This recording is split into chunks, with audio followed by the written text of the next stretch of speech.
what about that story when you couldn't find that gentleman's phone number? Yeah. Well, it's, I think first off, as a recruiter, we aren't just calling a bunch of people. We got to do our research. We got to source. We got to find the right profile. And you got to think outside of the box. And we have all these tools, but we go on Facebook to see if we can even find their profiles, right?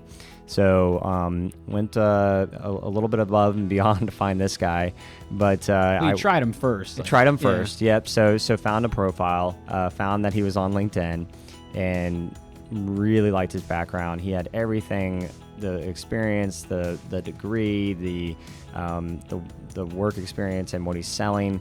And I had just a gut feeling, just based on what I saw on paper, that he would be a good fit for the client. So sent him a message, no response. Sent him another message, no response. And kept coming back to him. I was setting reminders on my calendar: check in with so and so if you don't hear from him in a week.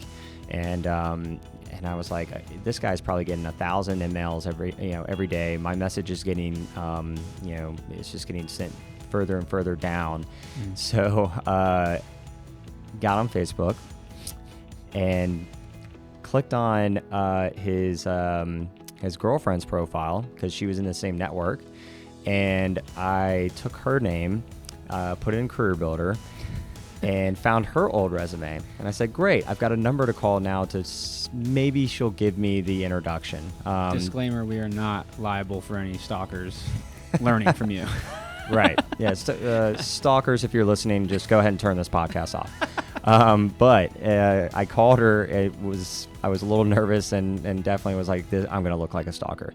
But I called her and I immediately was like, hey, I'm calling you actually because I like your boyfriend's experience for a role. She started laughing, and I said, I'm a recruiter in Atlanta. I'm looking for this type of person, and I think your boyfriend would actually be a really good fit based on his experience.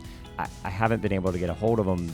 Would you mind even just asking him if it's okay if he'll call me back, or do you have a cell?